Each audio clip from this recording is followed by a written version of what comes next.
The Final Fantasy series has really lost its identity over the years. After 10, it feels like the series has dabbled with all different kinds of battle systems, some more successful than others. Overall though, the series has moved away from its traditional turn-based combat towards a much more action-oriented feel. Worlds and stories of recent games have also received mixed reception lately. 13 was widely panned, and 15's story gets a lot of flack thanks to how much of it was taken out of the game and put into external media. While the remake of Final Fantasy VII did well, it's a remake of the most beloved game in the series.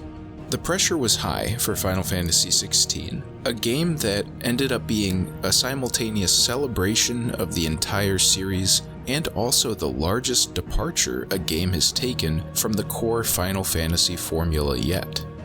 So is Final Fantasy XVI a worthy entry in the series, or has it jumped the shark? Let's talk about it.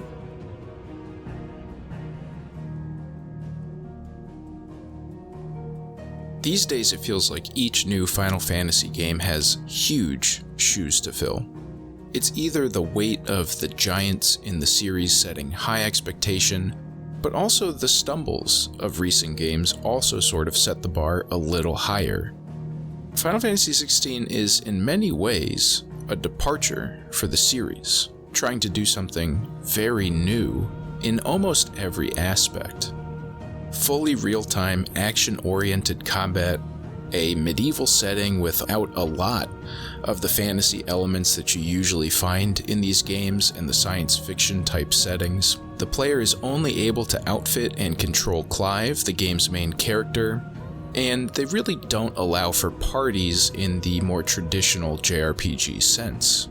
The story, though, does still feel very Final Fantasy. A world built around giant crystals that let people do magic, a collection of godlike icons that certain individuals can transform into, sort of replacing the traditional summoning of past games. And of course, it is up to our main character to save the entire world and possibly universe. The thing that most lives up to the standard, though, I think, is this game's music. I've always loved the Final Fantasy games for their music, and this game really excels. Great uses of the main themes throughout, but also some new, solid tracks in the score, making it both new and nostalgic at the same time. The game also, I think, lives up to the series' standards graphically, for the most part.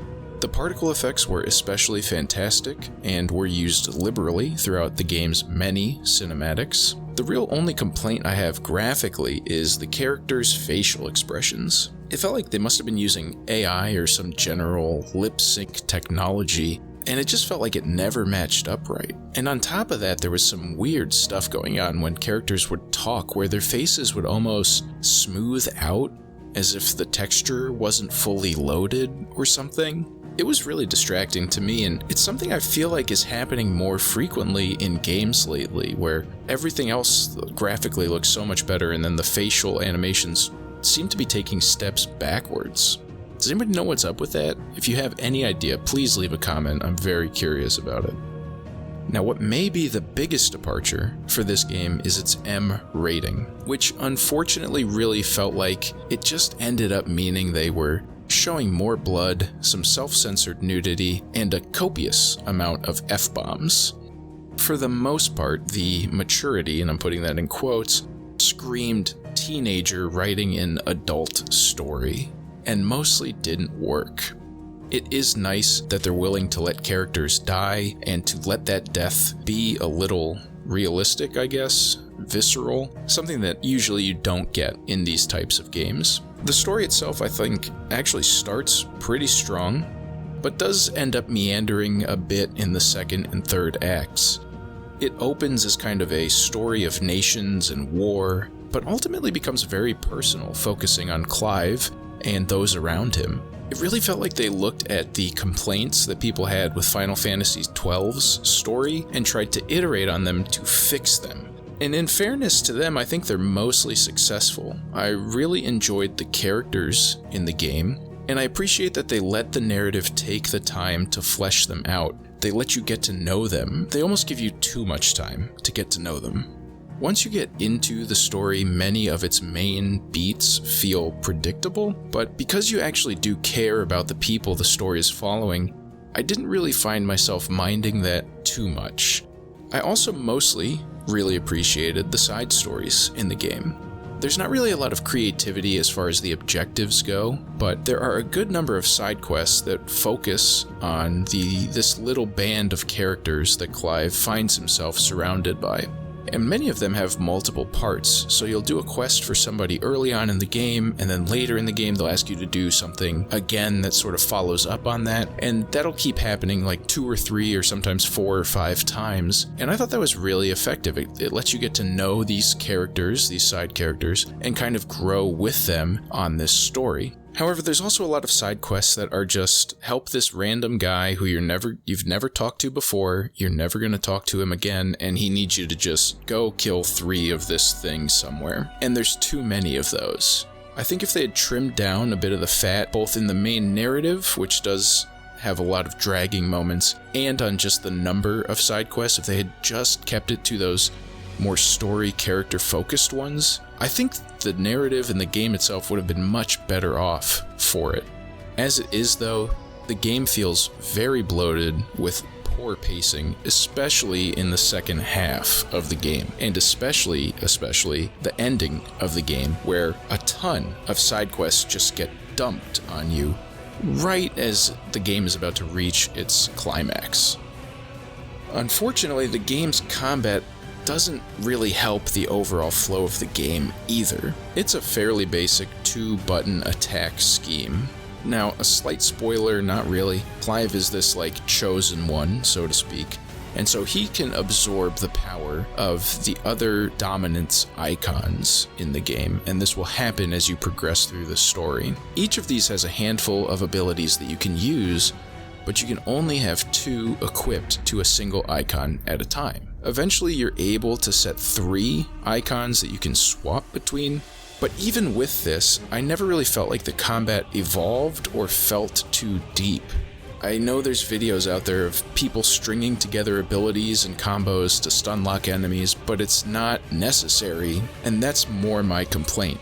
You can really take any hodgepodge set of skills that you want, and just use them on cooldown while you dodge enemy attacks and spam the standard combo. So it really just feels mindless.